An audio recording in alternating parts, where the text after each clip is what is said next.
एक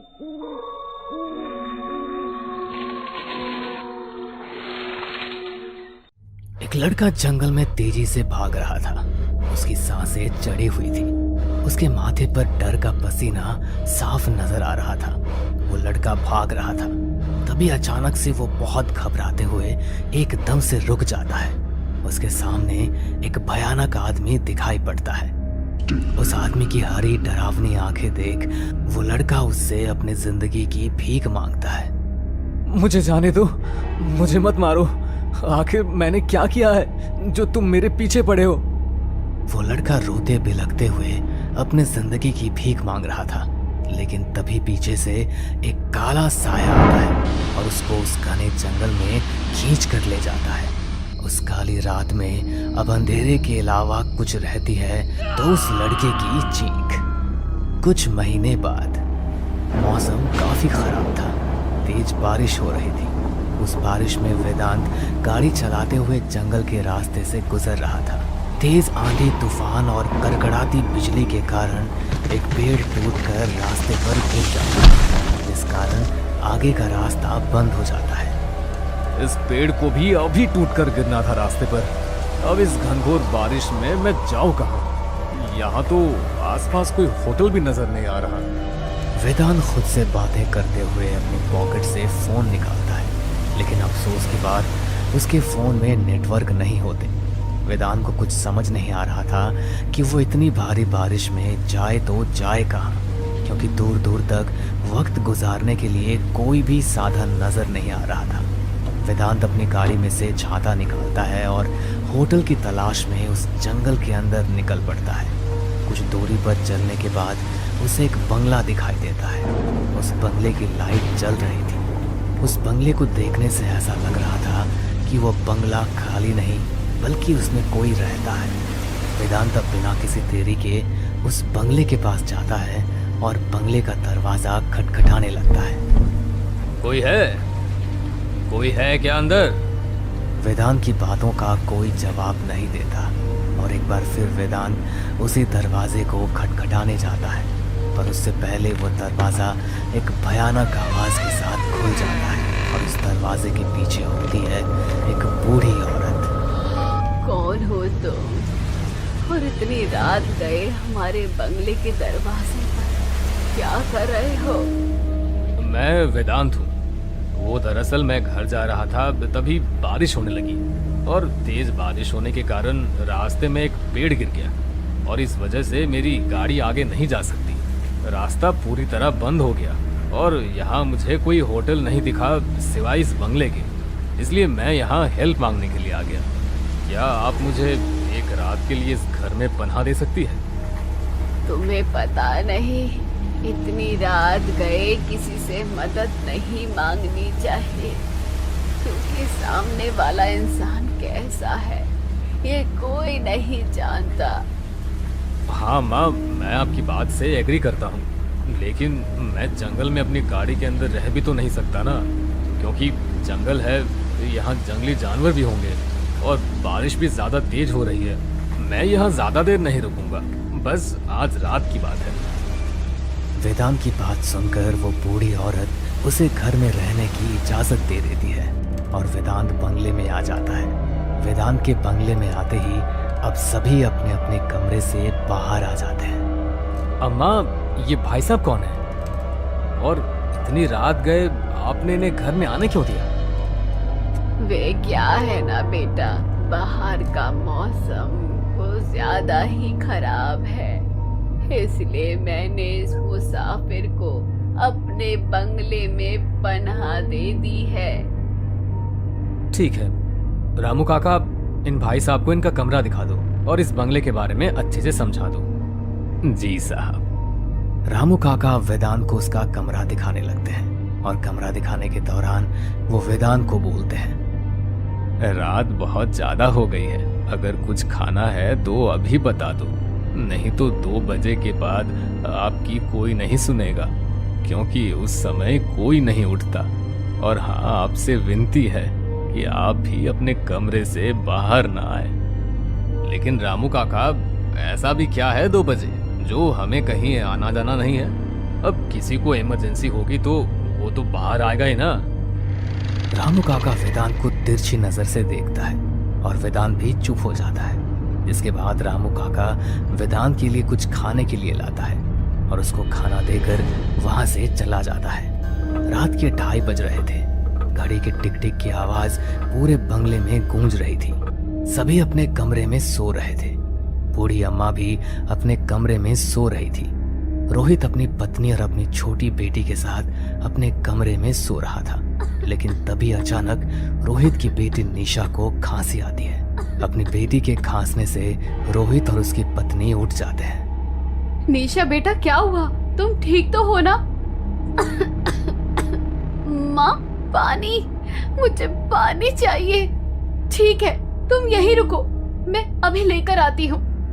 इतना बोलकर सीमा उठकर पानी लेने किचन में जाती है। सीमा फ्रिज से पानी की बोतल निकालती ही है कि तभी उसे ऐसा महसूस होता है जैसे उसके पीछे कोई खड़ा है। सीमा जब पीछे मुड़कर देखती है तो उसे सिवाय काले अंधेरे के कुछ नहीं दिखाई दे रहा था।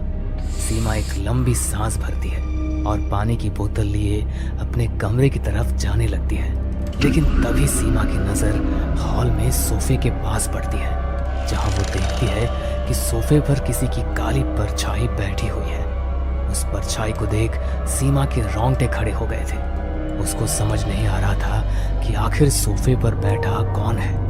बस यही जानने के लिए वो दबे पांव एक बार फिर हॉल की तरफ जाने लगती है और जैसे वो लाइट जलाती है वैसे ही लाइट ऑन के साथ ही वो काला साया भी गायब हो जाता है, जैसे वहां कुछ था ही नहीं। ये देख सीमा थोड़ी हैरान होती है। ऐसा कैसे हो सकता है? अभी तो मैंने देखा था यहाँ पर किसी की परछाई थी, लेकिन लाइट जलाने के साथ यहाँ सब कुछ ठीक है। हो सकता है ये मेरा वहम है। वैसे भी मुझे नींद बहुत तेज आ रही है।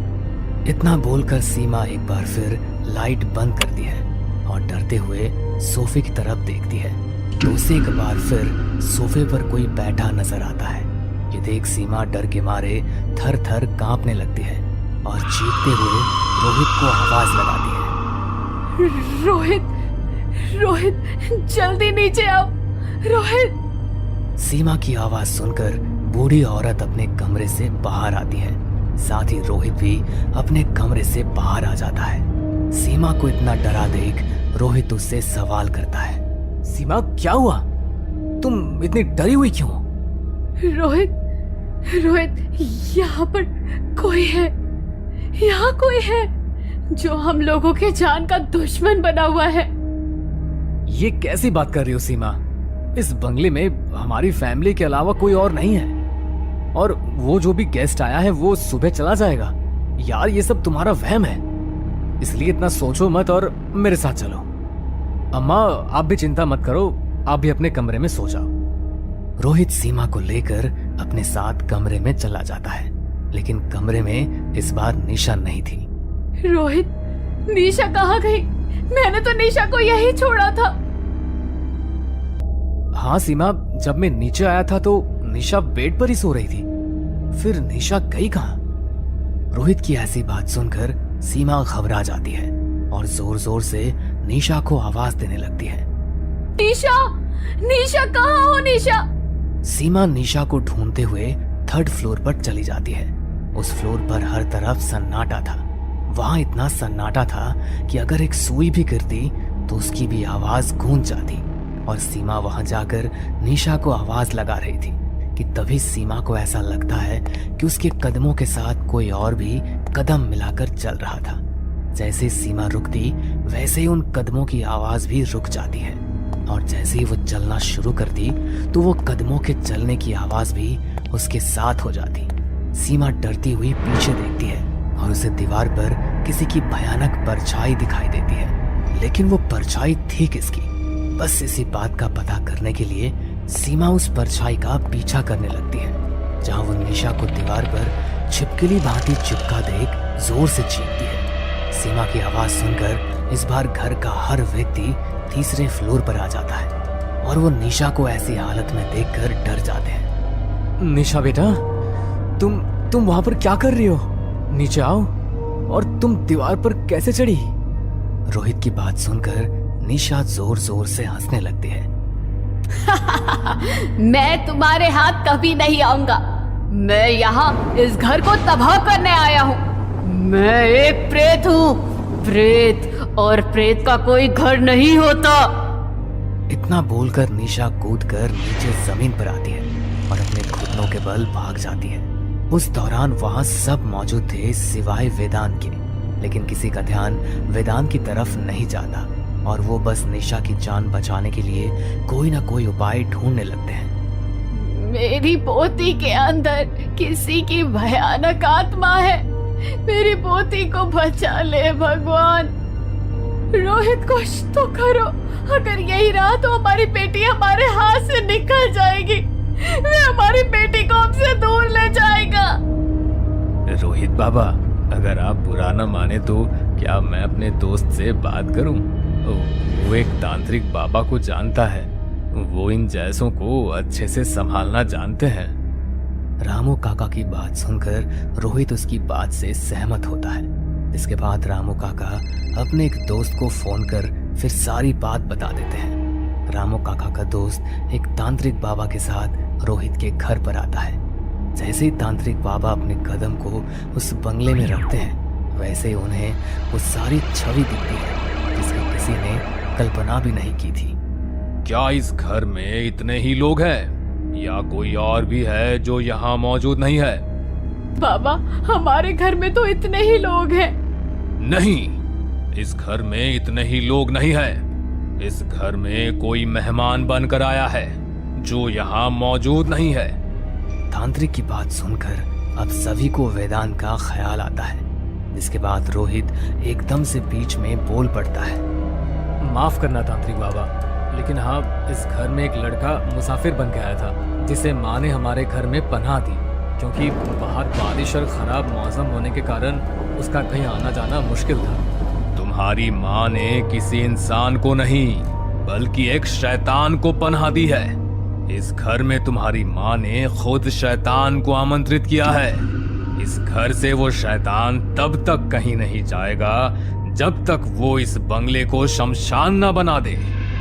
तांत्रिक की बात सुनकर सबकी रूह कांप जाती है। बाबा, कोई उपाय होगा ना? आखिर ऐसा क्या किया जाए जिससे हमारी निशा हमें मिल जाए और वह शैतान इस घर से चला जाए। मैं एक घेरा बना रहा हूँ और उस घेरे में तुम सबको रहना है। निशा चाहे कितना भी रोए, कितना भी चिल्लाए, लेकिन कोई भी उस घेरे को पार करके बाहर नहीं जाएगा, क्योंकि याद रखना, भले ही शरीर निशा का है लेकिन उसकी आत्मा नहीं। तांत्रिक की बात से अब सभी सहमत होते हैं और पूरा घर एक घेरे में आ जाता है। तो वहीं तांत्रिक अपने कुछ तंत्र विद्याओं से निशा को अपने पास बुलाते हैं। छोड़ दे तांत्रिक, मैं कहता हूँ मुझे छोड़ दे। अगर तू मेरे रास्ते में आया तो तू भी मौत की नींद सोएगा। तेरा इस परिवार से कोई रिश्ता नहीं है, लेकिन फिर भी तू जानबूझकर इस घर में आया। आखिर क्यों एक मामूली इंसान का भेष लेकर तू इस घर में आया? क्या वजह है इधर आने की? मैं एक शैतान हूँ और शैतान अपना पेट भरने के लिए वजह नहीं ढूंढता। मुझे खून की जरूरत है और मैं खुद को शक्तिशाली करने के लिए किसी भी हद तक जा सकता हूँ। इसलिए कह रहा हूँ, अपनी ये पूजा पाठ बंद कर, नहीं तो तू भी मौत की नींद सोएगा। निशा के इतना बोलने के बावजूद तांत्रिक नहीं रुकता और मंत्र जारी रखता है। कुछ देर बाद निशा के अंदर का शैतान कमजोर होने लगता है और निशा घुटने के बल गिर जाती है। जैसे ही निशा घुटने के बल आती है, वैसे ही तांत्रिक उठ के निशा के ऊपर लाल सिंदूर फेंकता है। सिंदूर के जाते ही निशा तड़प उठती है और हवा में उड़ जाती है। निशा के लंबे खुले काले बाल हवा में लहरा रहे थे और वो जोर जोर से चीख रही थी। छोड़ दे तांत्रिक, तू बहुत बड़ी गलती कर रहा है। निशा के बोलने के बाद भी तांत्रिक नहीं रुकता है और तभी निशा रोते हुए बोलती है, माँ पापा मुझे बचा लो। ये तांत्रिक अपनी पूजा नहीं बल्कि मेरी बलि चढ़ा रहा है। मुझे बचा लो माँ, मुझे बहुत दर्द हो रहा है। निशा की बात सुनकर सीमा पिघल जाती है और जैसे ही बाहर जाने लगती है वैसे ही रोहित उसका हाथ पकड़ लेता है। ये देख निशा के अंदर का शैतान जोर से चिल्लाता है। शैतान तांत्रिक को मंत्र रोकने के लिए बार बार बोल रहा था, लेकिन तांत्रिक अपने मंत्रों का उच्चारण नहीं रोकता और आखिरकार वो गंगा जल निकालता है और निशा के ऊपर छिड़क देता है। जैसे ही गंगा जल निशा के ऊपर जाता है वैसे उसके अंदर का शैतान बाहर निकल जाता है और बाबा एक छोटी सी बोतल में उसे कैद कर लेते हैं और इस तरह निशा उस शैतान की कैद से आजाद हो जाती है। आपका बहुत बहुत शुक्रिया बाबा, आपने मेरी बच्ची की जान बचाई है। मैं आपका यह एहसान कभी नहीं भूल पाऊंगी। ये तो मेरा काम था, लेकिन हाँ, जाते जाते मैं आपको एक ही बात कहूंगा कि आगे से अगर देर रात कोई भी आपका दरवाजा खटखटाता है तो आप कभी भी अपने दरवाजे को खोलने से पहले 2 बार जरूर सोचें। इतना बोलकर तांत्रिक बाबा वहां से चले जाते हैं और इस तरह निशा और उसका घर उस शैतान के चंगुल से आजाद हो जाता है। देश में कोरोना की दस्तक के बाद ट्रेनों की आवाजाही शुरू हुए अभी कुछ ही दिन हुए थे, इसलिए रेलगाड़ी का स्लीपर कोच पूरा खाली पड़ा हुआ था। रेलगाड़ी को छूटे तकरीबन 1 घंटा हो चुका था। ट्रेन अपनी मैक्सिमम स्पीड के साथ हवा में बातें करती बढ़ी जा रही थी। बाहर तेज हवाएं चल रही थी और आसमान में घने बादल छाए हुए थे। ट्रेन के स्लीपर कोच में अपनी बर्थ के पास बैठा हुआ आदमी बेहद रहस्यमय लग रहा था। उसने सफेद रंग की शर्ट के साथ सफेद पैंट पहन रखी थी। उसकी आंखें लाल थी और चेहरे पर कोई भाव नहीं था। पूरे कोच के खाली होने पर भी वो आधी रात को अकेला अपनी बर्थ पर बैठा हुआ एक अजीबोगरीब सी किताब के पन्ने पलट रहा था। इस डरावने माहौल में वो जो किताब पढ़ रहा था वो किसी पैरानॉर्मल सब्जेक्ट पर बेस्ड थी। आसपास के माहौल से बेखबर वो अपनी किताब में खोया हुआ था। कुछ देर बाद कोच में किसी के ट्रॉली बैग खींचने की आवाज सुनाई देने लगी। अपनी किताब से नजर हटाकर उसने सामने देखा। अचानक ही कोच की लाइट फ्लक्चुएट होने लगी और बाहर की बिजली के कड़कने की तेज आवाज भी सुनाई देने लगी। तेज हवा के कारण एकाएक खिड़की पर लगा कांच टूटकर कोच में बिखर गया। टूटे हुए कांच में से एक काला साया तेजी से अंदर आया, जिसे देखकर वो आदमी डर गया।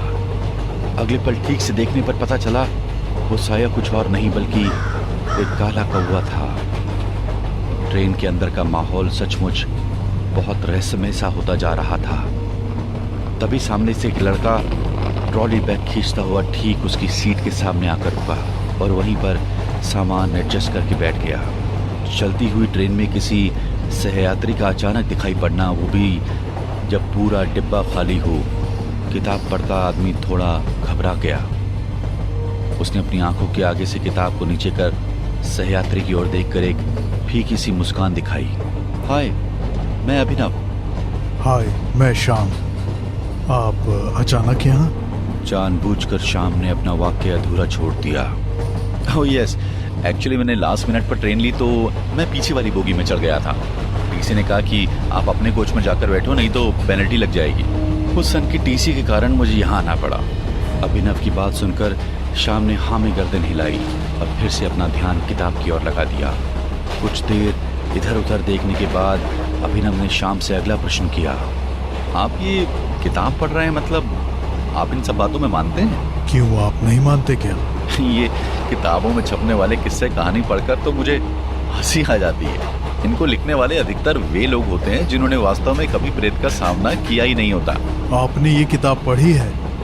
बिना पढ़े ही आप इतने यकीन के साथ कैसे कह सकते हैं कि लेखक ने जो लिखा है सब कोरी कल्पना है? मैं ऐसा कह रहा हूँ क्योंकि मैं जानता हूँ कि सच्चाई में प्रेत कैसे होते हैं। वास्तव में छलावा क्या होता है, जानना चाहेंगे? क्या वाकई आपने कभी कुछ ऐसा अनुभव किया है? श्याम की बात सुनकर अभिनव ने रहस्यमय सी मुस्कान दिखाते हुए अपने पास रखी थर्मस के ढक्कन को खोला और चाय को 2 कपों में उड़ेलकर एक कप शाम की ओर बढ़ा दिया। अभी रात के 2 बज रहे हैं। ये प्रेत काल चल रहा है। इस समय मैं बाहर का कुछ भी खाता पीता नहीं हूँ। शाम की बात सुनकर चाय के कप से सुड़कियाँ लेते हुए अभिनव ने कहना शुरू किया। मैं सिटी हॉस्पिटल में मुर्दाघर में गार्ड की नौकरी करता हूँ। यूँ तो मेरी शिफ्ट रात को 9 बजे ख़त्म हो जाती है और मैं मुर्दाघर में ताला लगाकर अपने घर की ओर निकल जाता हूँ। लेकिन उस रात सड़क पर एक भयानक एक्सीडेंट हुआ था। मुर्दाघर में कई सारी डेड बॉडीज लाई गई थी। सारी फॉर्मेलिटीज होते होते रात के तकरीबन 1 बज गए थे। हॉस्पिटल वैसे भी शहर से बाहर बना हुआ है। रात के 1 बजे जब मैं घर जाने के लिए निकला तब सब सड़कें बिल्कुल सुनसान हो चुकी थी। हॉस्पिटल से मेरे घर जाने वाली सड़क पर कोहरे के बादल के अलावा कुछ भी दिखाई नहीं पड़ रहा था। मैं जैसे ही अपनी मोटरसाइकिल स्टार्ट करके आगे बढ़ा कि एक काली बिल्ली तेजी से दौड़ती हुई मेरी बाइक के आगे आ गई। मेरा संतुलन बिगड़ा और मैंने उसे बचाने की कोशिश की, लेकिन फिर भी वो मेरी बाइक के नीचे आ ही गई। दुखी मन से मैं बाइक के नीचे उतरा, लेकिन उसके बाद जो मैंने देखा मैं हैरान रह गया। मेरी बाइक के नीचे तो क्या, आसपास भी कोई बिल्ली नहीं थी, न ही मेरे टायर में खून जैसा कुछ था। अपनी खुली आंखों से मैंने बिल्ली को टायर के नीचे आते देखा था, फिर वो अचानक गायब कैसे हो गई। सकपकाता सा मैं वहां से उठा और अपनी बाइक को तेजी से सड़क पर दौड़ाने लगा। मेरी मोटरसाइकिल तेज स्पीड में कोहरे को चीरती हुई आगे बढ़ रही थी। कुछ देर में मैं मेन रोड पार करके जंगल से होकर गुजरने वाली रोड पर पहुंच गया था। अचानक ही ना जाने कहां से मेरे चेहरे पर एक सफेद रंग की चादर आकर लिपट गई। मैं बिल्कुल घबरा गया और इसी घबराहट में मेरी बाइक पेड़ से टकराकर नीचे गिर पड़ी। जैसे ही मैं नीचे से उठा वो चादर गायब हो चुकी थी। मैंने यहाँ वहां देखा पर मेरे अलावा दूर दूर तक कुछ भी नहीं था। मुझे हल्की चोटें आई थी पर फिर भी अपनी चोट की परवाह न करते हुए मैं उठकर अपनी बाइक स्टार्ट करने लगा। उसी पल मैंने अपनी बाइक के साइड मिरर में देखा कोई सफेद सा साया जिसके पूरे चेहरे पर खून लगा है मेरी ओर आ रहा था। एक ही पल में वो साया बिजली की सी तेजी से मेरी ओर बढ़ा और ठीक मेरे पीछे पहुंच गया। घबरा कर मैंने पीछे मुड़कर देखा, लेकिन वहां कोई नहीं था। अब तो उस ठंडी रात में भी मैं पसीने पसीने होने लगा। मुझे समझ में आने लगा कि कोई छलावा मेरे साथ चल रहा है। किसी तरह अपनी धड़कन पर काबू करते हुए मैंने बाइक स्टार्ट की। तभी वहीं सफेद कपड़ों और खून टपकते चेहरे वाला साया मेरी बाइक के ठीक सामने दिखाई देने लगा। स्पीड ज्यादा होने के कारण मैं ब्रेक नहीं लगा सका और मेरी बाइक उसके शरीर के आर पार निकल गई। मुझे कपकपी छूट रही थी। अब तो मैं भगवान से किसी भी तरह वो सुनसान जंगल पार कराने की विनती करने लगा। लगभग 300 मीटर आगे बढ़ा हुआ कि एक लड़की जीन्स टॉप पहने हाथ में मोबाइल की फ्लैश लाइट ऑन किए मुझे देखकर हवा में हाथ हिलाने लगी। पास में एक स्कूटी जमीन पर गिरी दिखाई दे रही थी। मुझे लगा लड़की शायद मुसीबत में है, इसलिए मैंने बाइक रोक दी। अब प्लीज मुझे सिटी एरिया तक छोड़ देंगे? प्लीज प्लीज, मैं बड़ी मुसीबत में हूँ। लड़की की बात सुनकर मैं मना नहीं कर पाया और उसे अपने पीछे बिठा लिया। लड़की भी बड़ी आराम से बाइक के पीछे बैठ गई। अब मैं 1 से 2 हो गया था। वो कहते हैं ना कि 1 से भले 2, इसलिए डर भी थोड़ा कम लग रहा था। माहौल को थोड़ा सहज करने के लिए मैंने लड़की से अगला प्रश्न पूछा, आप इतनी रात को यहाँ कैसे? मैं कुछ जरूरी काम से लगभग 10 बजे घर से निकली थी। तो फिर तब से यहीं खड़ी हुई हो? अब तो लगभग 2 बज रहे हैं। हाँ, जंगल में मेरी स्कूटी के सामने न जाने कहां से 2 छोटे छोटे बच्चे आ गए। उन्हें बचाते बचाते मेरी स्कूटी एक पेड़ से जाकर टकराई। तेज स्पीड होने के कारण मेरी स्कूटी के परखच्चे उड़ गए। ओह माय गॉड, लगता है ये जंगल रात में सेफ नहीं है। मेरा भी कुछ आपके जैसा ही एक्सपीरियंस हुआ है अभी। चलो, थैंक्स टू गॉड कि स्कूटी के परखच्चे उड़ने के बाद भी आप सही सलामत हैं। तुमने स्कूटी के पास मेरी खून से सनी हुई लाश नहीं देखी थी क्या? उस लड़की की बात सुनकर मेरा डर के मारे खून जम गया था। किसी तरह हिम्मत करके मैंने साइड मिरर से पीछे की सीट की तरफ देखने की कोशिश की। मेरी बैक सीट बिल्कुल खाली थी। मैं जिससे अभी तक बातें कर रहा था वो वास्तव में थी ही नहीं। अगले ही पल मेरी आंखों के आगे अंधेरा छा गया।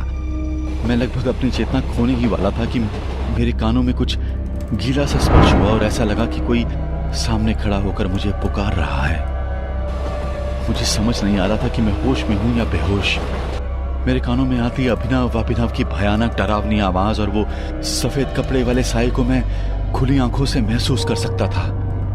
इतना सब देखने के बाद मैं बेहोश हो गया। Wow, interesting. आप तो बड़े अनुभवी और जानकार आदमी निकले। आपका अनुभव वाकई रोंगटे खड़े करने वाला है। आपने तो खुली आंखों से प्रेत को देखा है और मान गए आपकी हिम्मत को कि ऐसे डरावने जंगल में आप एक लड़की की मदद करने के लिए रुक गए। अच्छा, आप जानना चाहते थे ना कि मैं भूत प्रेत और छलावे में यकीन करता हूं या नहीं? आपको एक राज की बात बताता हूं। ये जो किताब मैं पढ़ रहा हूं ना, ये कोई आम किताब नहीं है। इस किताब में जितने भी किस्से हैं वो सब सच्ची घटनाएं हैं। आपको इनमें से एक कहानी सुनाता हूं। एक प्राइवेट डिटेक्टिव थे, नाम था उनका चंद्रमोहन अग्रवाल। जो भी बड़े से बड़े केस पुलिस और सीआईडी से नहीं सुलझ पाते थे, पुलिस की ओर से अंदर ही अंदर चंद्रबाबू को उसका कॉन्ट्रैक्ट दिया जाता था। चंद्रबाबू में न जाने ऐसी क्या बात थी कि हर गुत्थी उनके सामने आकर जैसे खुद ब खुद खुल जाती थी। चंद्रबाबू जितने काम के बंदे थे उतने ही रहस्यमयी भी थे। उनका दुनिया समाज में किसी के साथ उठना बैठना नहीं था। हमेशा मुर्दों की तरह सफेद कपड़े पहनते, चेहरा ऐसा लगता जैसे कोई भाव न हो। न खाने पीने के शौकीन थे, न बोलने चालने के। रुपयों का भी उन्हें कोई लालच नहीं था। फिर भी असंभव से असंभव केस वो चुटकी बजाकर सॉल्व कर लेते थे। एक बार एक सब इंस्पेक्टर जो नया नया महकमे में भर्ती हुआ था, उसे चंदर बाबू के बारे में पता चला। जो गुत्थी हमारा पूरा डिपार्टमेंट नहीं हल कर पाता है, आखिर एक रात में ये चंदर बाबू ऐसा क्या करते हैं कि केस के सारे पत्ते इनके सामने खुल जाते हैं। सब इंस्पेक्टर इस चंदर बाबू की पहेली को सुलझाना चाहता था, इसलिए उसने सबसे पहले उनका पता निकाला। चंदर बाबू जहाँ रहते थे वो एक पुरानी हवेली थी। हर तरफ झाड़ियां और गंदगी का अंबार लगा हुआ था।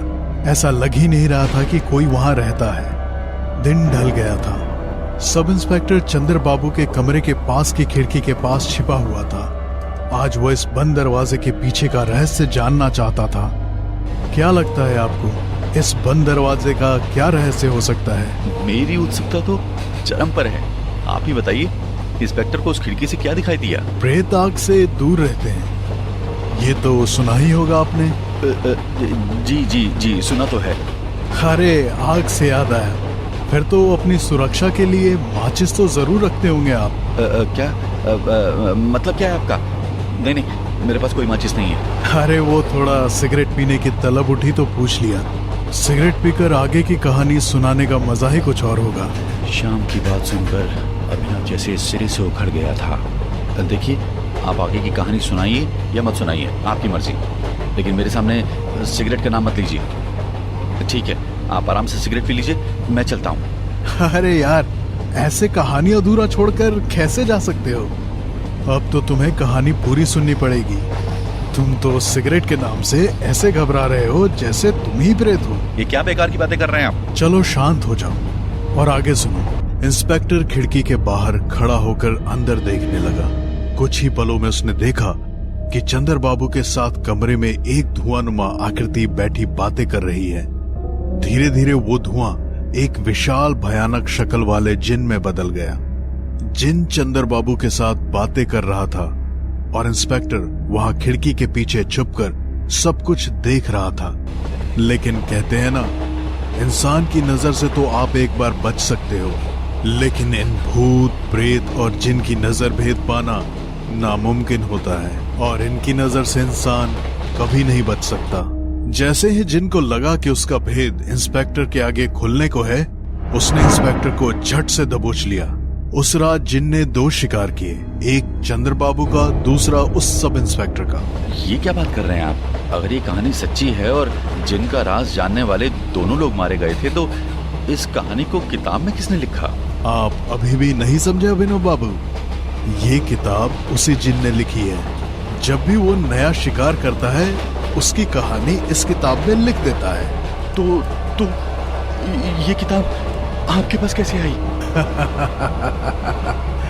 क्योंकि मैं ही वो जिन हूँ और मेरा अगला शिकार तुम हो। इतना कहते ही शाम की शक्ल बदलने लगी। कुछ ही पलों में वो एक 10 फीट का भयानक शक्ल वाला जिन बन चुका था। इससे पहले कि अभिनव कुछ कर पाता, जिन ने उसकी गर्दन मरोड़कर उसका शिकार कर लिया।